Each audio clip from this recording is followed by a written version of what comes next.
Okay, the United States Corporation, Oh, which yeah, we are all pretty much part all of. employees of, citizens right. of, that is still a privately held corporation. Absolutely. Yes. Yep. Is there records? Well, of course there's Of course records. Where there are is. they? How would we find that out? Google. Google, I doubt it. It's all out Google. there. It's on Google. Come on. Look at all you have to do is go on the web and type in, just listen to the words I'm using, write down the words I'm using, and start it with, look at, I'm not putting myself out there on the air talking about BS. Go on the web and type in this. Write this down and listen to what I'm saying. Go on the web and type in US, then VS, Victory Service, VS, Victory and Service, or VS, okay? US, VS, USA. So it's United States versus the United States of America, US versus USA. Here it is right here. In 1871, Congress did expressly incorporate the District of Columbia. But District of Columbia and the United States are not one and the same. That's right. As in Act of 1871, Congress also extended the United States Constitution into District of Columbia. Actually, if you want to Google... But there's two different constitutions. Correct. There's a Constitution of the United States, and there's a Constitution for the United States. The Constitution of the United States of America, or the Constitution for the United States. One is of the United States of America, and the other is for the United States. Of and for are two different words. Two different constitutions. They read almost identically the same, but there's been a couple of little words changed in one. The corporation has changed a few words. But that's all right. It's okay to do that because nobody reads anyway.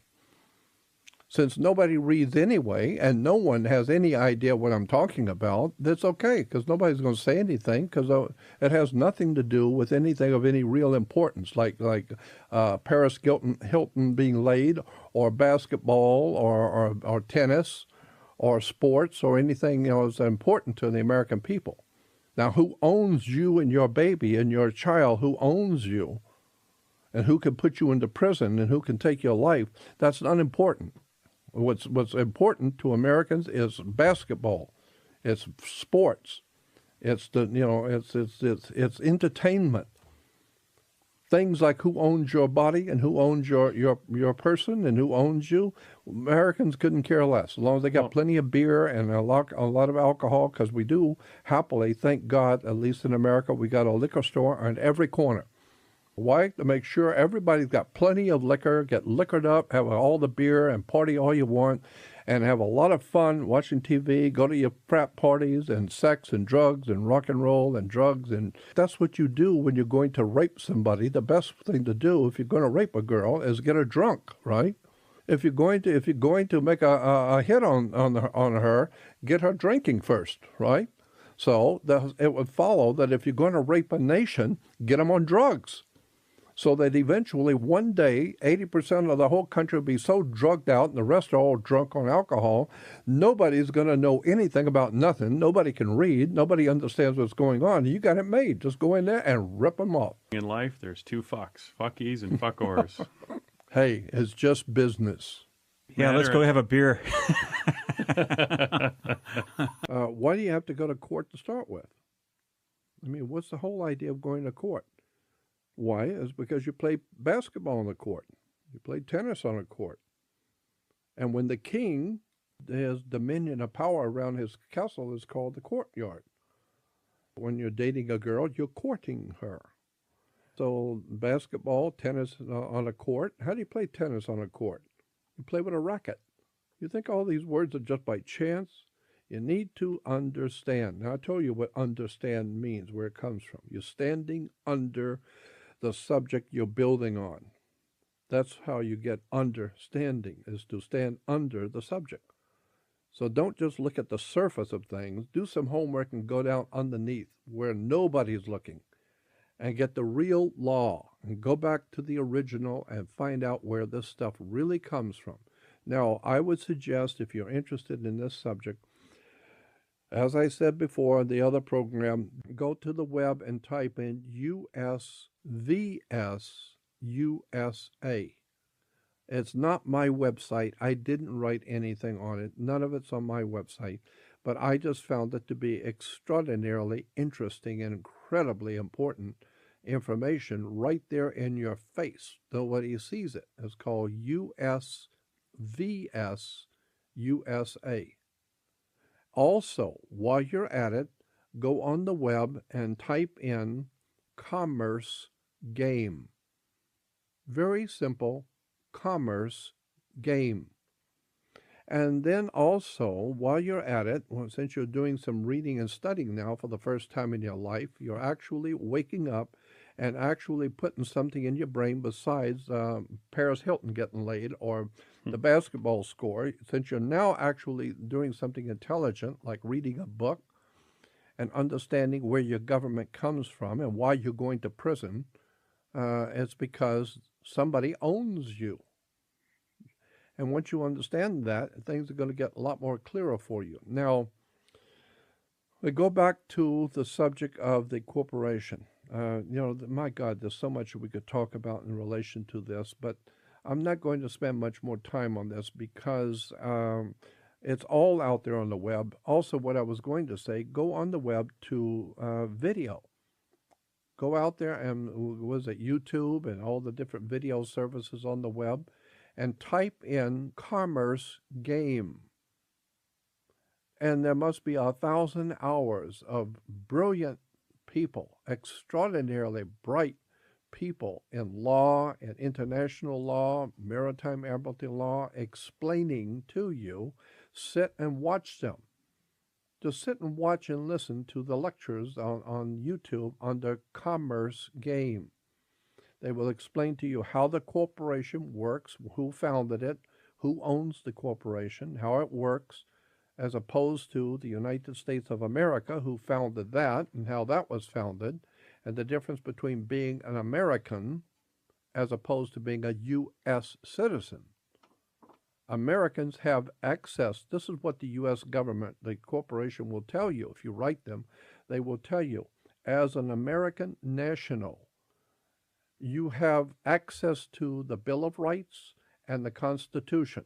You are covered under the Bill of Rights, the Constitution, and the Declaration of Independence. Therefore, you are protected under the Bill of Rights and under the U.S. Constitution and under the Declaration of Independence.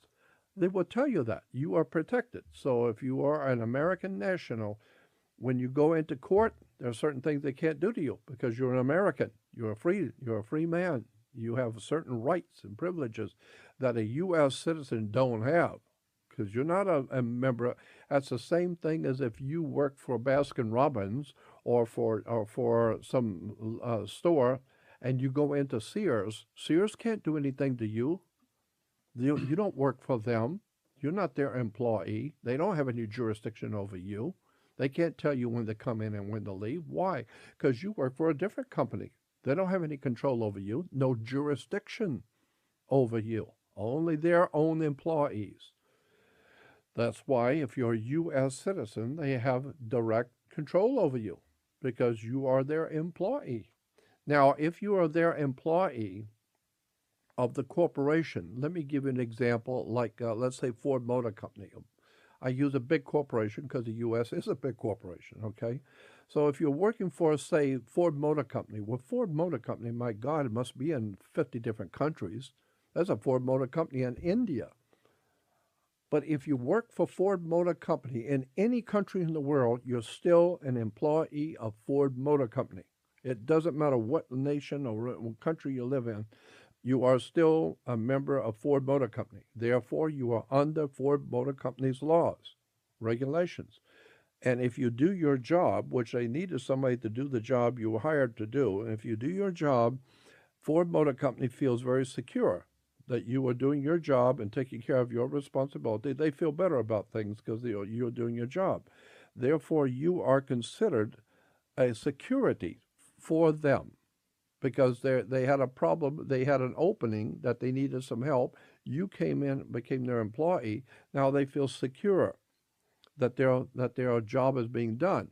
Therefore, a whole association, all the people working for Ford anywhere in the world, collectively, are called in law.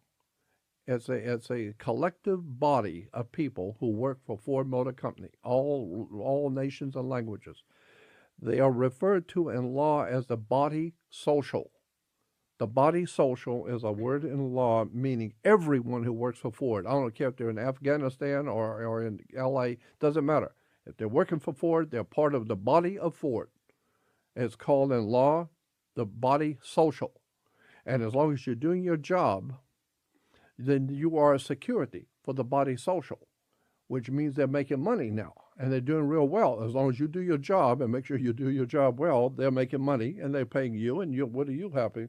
What do you got to say? They're paying you and you're doing real well. They're buying your beer and paying your bills. So you are a security for the body social. That's why when you retire, which means at 5 o'clock you go home, you're retiring from, so you walk out in the street. Now you're not under their jurisdiction anymore until you go back the next morning. So therefore, if you do your job well, you are security for the body social. So when you retire, you get social security.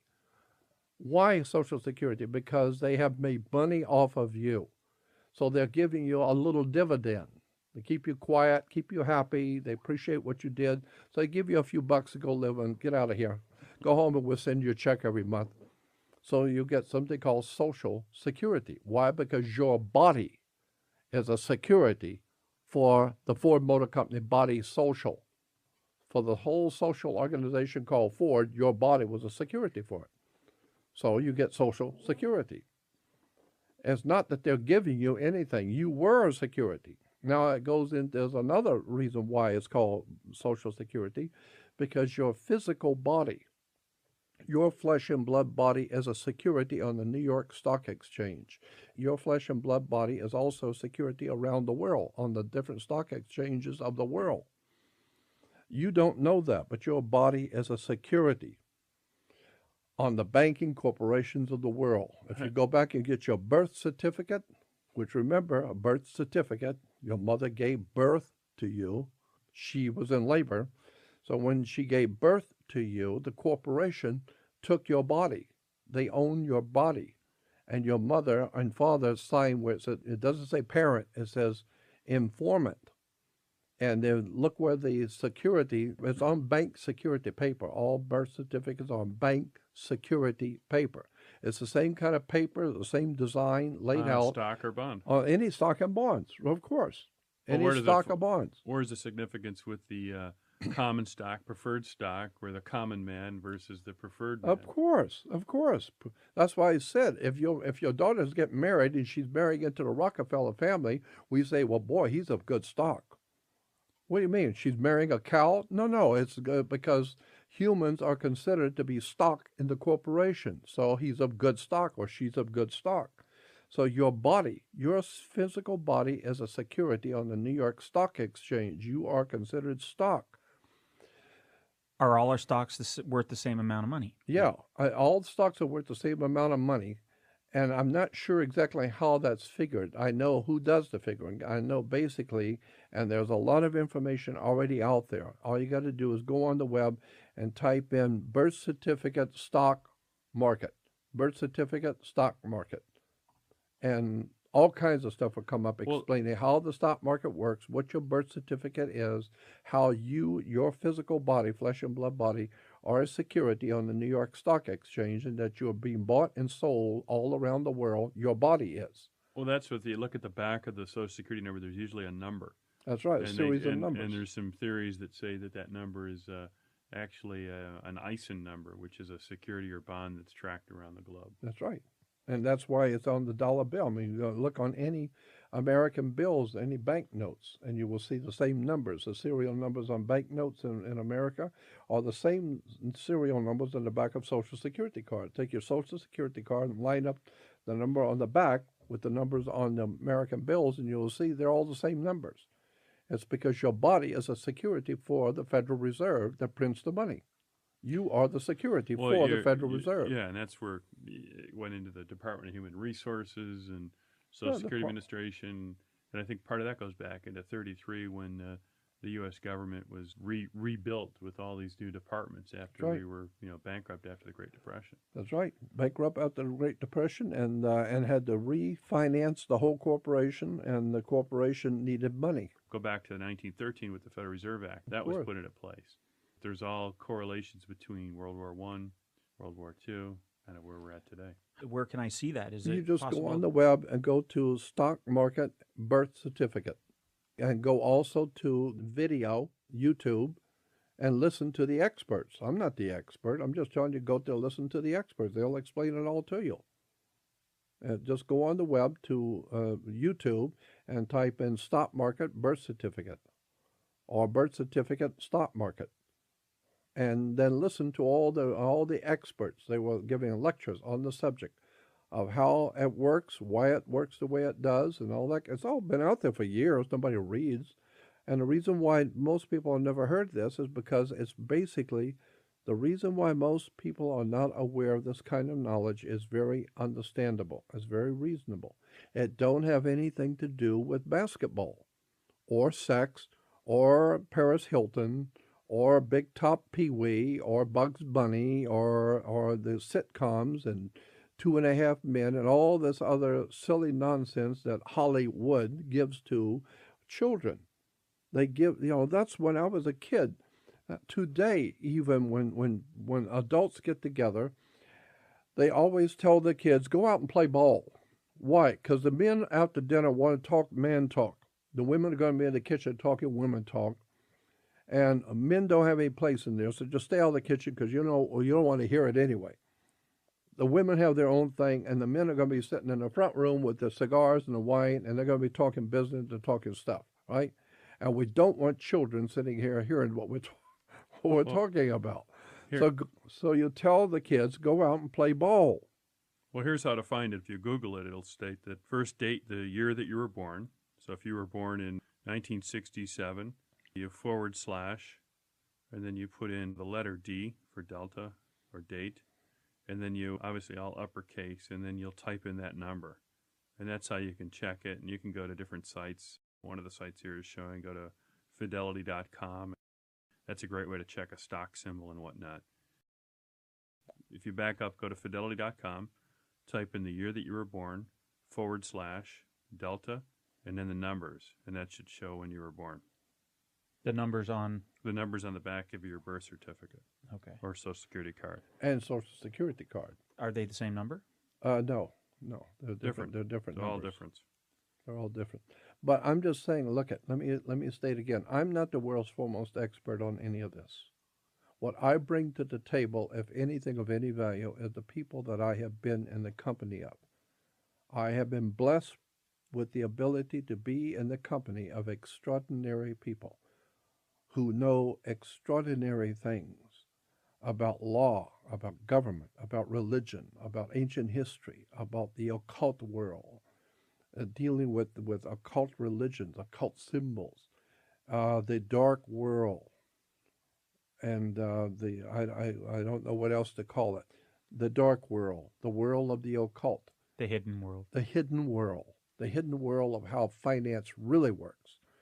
How banks actually work. Banks do not work the way you think they do. There is a law in this country, in America, from day one, there's been a law in this country that says, and most people have never heard such a thing, but it's true. There is a law in this country that says no banks can loan money ever. Period. There is no such a thing as a bank loaning money ever. Because logic alone would tell you that. You don't have to be a scientist to figure it out. If I bring in $100,000 and put into the bank to save my money, and you come in with $50,000 to save your money, then he comes in 2 weeks later and borrows $150,000 for the airplane he wants to buy. What, he's going to give you my money and your money to buy his airplane? You must be out of your mind. I didn't put my money in there for him to buy his airplane. I'll put my money in there to save my money, not to give it to him. So therefore, you can't give my money away. So when you wrote out a check at the bank and gave him $150,000 for his plane, where'd that money come from? You didn't use my money, did you? Because my friend went with me, he put $50,000 in, and he wants to know where his money is too. So where did you get the money, the $150,000 to buy his airplane? Oh, that's a whole different story. That's a whole different story where banks get their money. Banks are not allowed by law to loan money. So don't tell me that you borrowed the money from the bank to buy a new car or to buy your home. You didn't borrow a nickel, period. That's the law. Now, how did you get it? Well, that's a whole different story. But what you need to understand, you never, ever have or ever will have an opportunity to borrow money from a bank. It don't happen. That's the law. Banks cannot loan money. Okay, so move on. Let's talk about something else. That's the law. You cannot loan money. You cannot loan somebody else's money. Logic alone would tell you that. They're lending you your own money. That's right. Okay. I was going to ask. Let me explain. Okay, let me give it to you very quickly. Again, I'm not the world's foremost authority on anything. Okay. But here's what the experts, I've sat with people who are international bankers, and I could give you their names. They're very impressive people. And I just sit and listen because I don't know from nothing, but I'm listening to the guys who know. And they're saying when you walk into a bank to buy, say, a $50,000 new car, first of all, that new car must be appraised by a state approver appraiser. That's number one. The bank will not finance anything that's not been appraised, so it has to be appraised. Why? Because the state has given you authority as an appraiser to tell me how much is that car worth. Whatever you say it's worth, that's what it's worth. And the state doesn't care. What did the appraiser say? He says it's worth $50,000. That's it. It's worth $50,000. Why? Because he's a state. He represents a state, and he said it's worth 50. So that's what it is. Right on the paper. That's 50,000. If he's wrong, we'll deal with him later. But right now, for the so-called buying of that car, whatever he says it is, that's what it is. Okay. So now it's been appraised at $50,000. So now that paperwork on that car is now called commercial paper, because that paperwork represents $50,000 in business. Because $50,000 is going to change hands here. $50,000 worth of car is going to go from his hand, who owned the car at the dealer, to the new guy who's going to buy it. $50,000 just passed under my table. It just passed my table. So now the paperwork represents $50,000 in business. Now, if you want to buy the car and they look at you and look at your back record, and can you pay, and do you pay your bills, right? Okay. Then the auto agency takes the paperwork and they fill out all the paperwork on the car and they give that to you and you take it to the bank, or they'll mail it to the bank. Now, the bank looks at it and it's been appraised at $50,000, so they know it's worth $50,000. And the paperwork shows what color it is and how much it weighs and all the information on the car, and then they look at you. Do you look like a guy who can pay your bills and will pay your bills? Yeah, okay. So then what we will do is we will take this $50,000 paperwork, which is called commercial paper, and any bank realizes this is $50,000 we're talking about here in paperwork. They open up a bank account in your name, and they will forge your name, because you can't open a bank account without somebody's signature. So they will open a bank account in your name. They put your name on the bank account and they will write your name in and write it as if it was your name. So now they've opened up a bank account for you at that bank because you got a good credit. So they open up a bank account and they take the $50,000 worth of commercial paper and put it in the bank account. Now, according to them, you got $50,000 in your bank account. They're holding the paperwork for the ownership of that $50,000, but it's in your bank account. So they are saying you got $50,000 in your bank account. Now, what you want to do with it?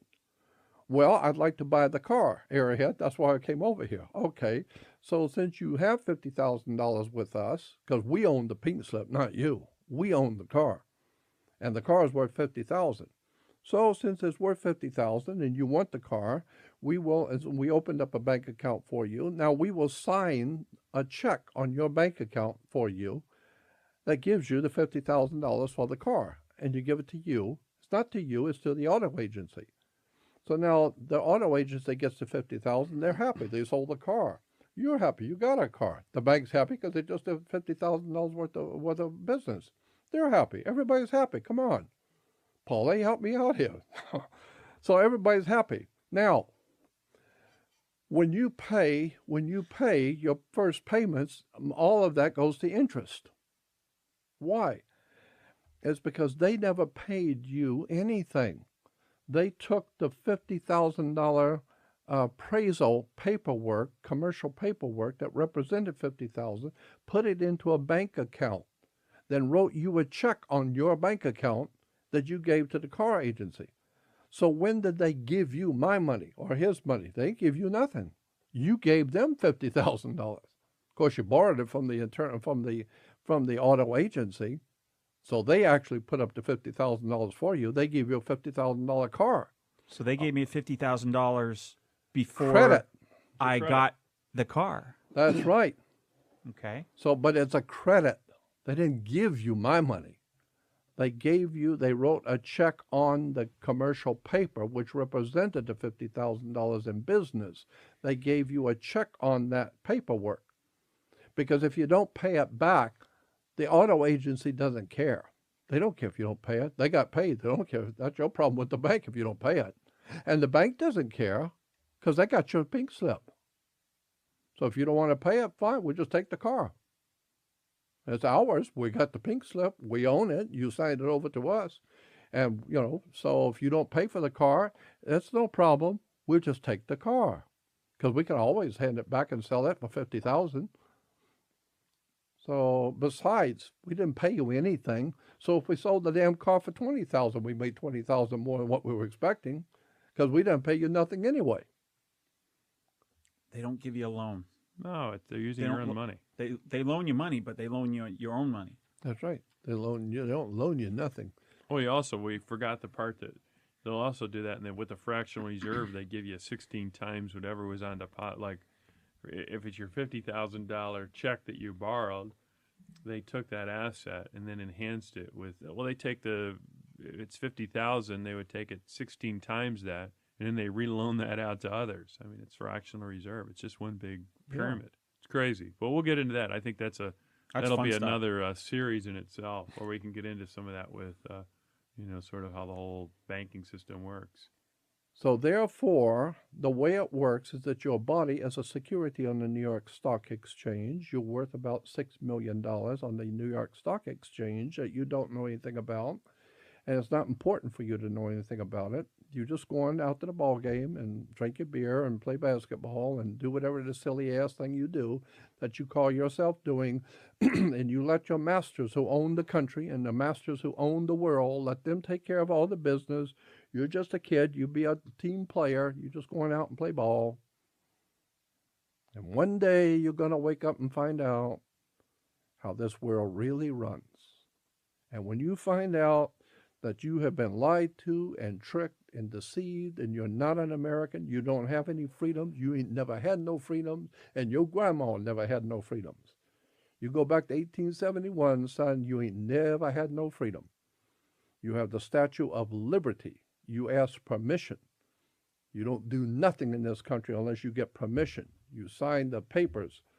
You ask permission. You want to paint your house, you better talk to the city hall. You better go down there and get a permit and fill out the paperwork, and maybe, possibly, they will let you. But if they don't let you and you do it anyway without them letting you, you work for the corporation airhead and you built a car, you built something here on the company property, and you didn't ask the bosses for permission. Go tear it down. Well, I can't tear it down. Then you're going to jail because you work for me. I don't work for you. So you're going to jail for doing something you did not ask permission for, because you don't walk around here like some damn fool talking that you got freedom and liberty and justice, American. You ain't got no freedom. You're a U.S. citizen, which means you're an employee of a privately owned company, and you're going to jail because you didn't ask permission. You talking to me? You talking to the boss. You get a permit from the city. You fill out the paperwork and you get a permit. You get a license. That's why when you get married, you have to have a license to get married. Why? Because marriage is considered, by the international maritime law, marriage is considered a company. So when I see you with the girl, I said, you know what? She's bad company. And you say, mind your own business. Because you're getting married and she's going to be your partner. What are you talking about? Business, marriage, partner, company. She's bad company. Mind your own business. She's going to be your partner, business, company, partner. You're talking business here. So if you're talking business, you're going to have a license to practice, to take care of business. It's called a business license. Why? Because your body is considered a corporation. Your body is considered a corporation. When you die, you are referred to as a corpse because your body is a corporation. So when one corporation is getting ready to do business with another corporation, she's a corporation. And when she dies, she's a corpse. And when you die, you're a corpse because you're a corporation. And therefore, she's a corporation and you're a corporation. Two corporations are getting ready to come together and do some business. So they're going to be partners, right? So if you're going to be a partner in business, you first of all better get all this straight with the government first. Because if you're General Motors and you are Toyota, and General Motors is going to do some business with Toyota, that's perfectly fine. It's just business, nothing personal, just business. But if you're going to do that, you better get your lawyers and talk with these lawyers and better talk with the federal government's lawyers to see how you're going to do this. Who's going to pay the taxes? Who's going to pay the insurance? And is all of this perfectly lawful and legal in the corporation? Because if we find you two guys are doing business behind the scenes that you didn't tell us about, you both going to jail. Why? Because you are under our jurisdiction, United States Corporation. So if you want to do business with her, that's fine. Get a license. Because she's a corporation, you're a corporation, and you're getting ready to do some business. And if your business don't work out, you're not going to God. You're going to court. You better bring your money and your house and your car and anything you may have manufactured. You bring your children. And it's going to be dirty when we end the court. You're going to find out who owns that child, and you're going to find out the state owns that child. Why? Because they are the ones that gave you the permission to do the business. You got a permit from the state. It's called a license. So the person who gives you a license is the ultimate authority. So if the state of California gave you a license to get married, that's a piece of business. Therefore, any product coming from that business, the state owns that property because they're the ones that gave you the permission to do any work at all. So she was in the delivery room delivering you in labor. She was in labor delivering you, the product, to the corporation called United States Corporation, who the father manufactured. Understand the way international business works. We humans are security on the stock exchange. We came out of our mother's water. We're maritime admiralty products. This is why you have banks. Why do you have a bank? Banks are on both sides of a river. They're called river banks. What does a river bank do? It directs the flow of the currency. Because your money is like water. No, money is water. It's called currency.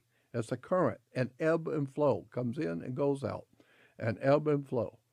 That's why when you're alive, you have to breathe. You have to breathe in and breathe out. That's normal. All animals and all things living breathe. You breathe out and you breathe in. You breathe out and you bring it in. Okay? It's called breathing. That's why the Federal Reserve, who prints the money, puts the money out there to be used by the people, then the Internal Revenue brings some of it back in. Then it prints more money out there, and the Internal Revenue puts heavy taxes and brings some back in. They have to do that. You can't just keep breathing out. You got to breathe in.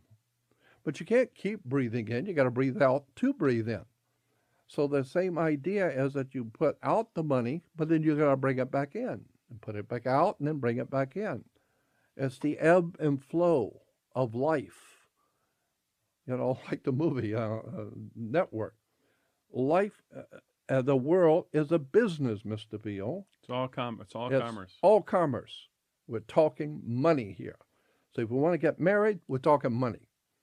It's business. And whatever you produce, you call it a baby. We don't care what you call it. It belongs to the state that gave you the permit. Then let me explain this to you also. When you buy a new car, you are referred to as an operator. That's why you get what is called an operator's manual, which tells you how to operate the car, when to change the oil, what to do, what not to do. Operator's manual. However, if you're buying the car, motorcycle, it doesn't matter, 18-wheeler, you still get an operator's manual. Whatever it is, you're buying a motorcycle. It doesn't matter, you get an operator's manual. Why? Because you're considered an operator, okay, of a vehicle. But if you're going to use those wheels, the 16-wheeler or the motorcycle or the car, I don't care what it is you're riding, if it's on wheels and it's going somewhere, if you're going to use those wheels to make money, now it's business. It's different. If you were just going to buy the motorcycle to ride around town, that's it. That's your business. But if you're going to use it as a delivery service, now you're making money with it. So if you're going to use the car and make it into a cab, now that's different. Now you're not an operator. Now that you're using the wheels to make money, we're talking business, which means you got to have a license, right? So now we call anyone who's doing business with wheels, we call them a driver, not an operator. So in law, if you're referred to as a driver, that immediately means to anyone hearing it in a court that you're in business. That's why you have a truck driver, a cab driver. You know, you have a bus driver. Driver means business. You're making money driving the bus. You're not operating the bus. No, you're driving the truck. You're a truck driver. Means you're doing business. Therefore, you have to have a license. It's called a driver's license. So today, we are assumed that everybody is making money. So what they decided to do is make everybody a corporation. Well, what do corporations do if they don't make money? They're in business. So if your body is a corporation, then you must be in business. What the hell you got a corporation if you're not doing your business? So if you're a corporation, that means you're doing business. Therefore, if you're in a car, you need a driver's license because you're not an operator. You're not an operator, you're a driver because you're a corporation, and corporations are always in business to make money. So we just assume that you are making money, and so we call you a driver. Now you have to have a driver's license. You say, well, yeah, but I'm not using my car. It doesn't matter. What the hell's wrong with you? I just said you're a corporation, right? Yes. Well, corporations are business, right? Yeah, that's it. Out of here. You've got to have a driver's license. So if you're an American national. Oh, that's different. Because if you're American national, now you have nothing to do with the corporation called United States Corporation at all. Now it's totally different. So a big different story now. Now it's a different story. So it's just interesting if you understand what I call occult law. Occult simply means hidden.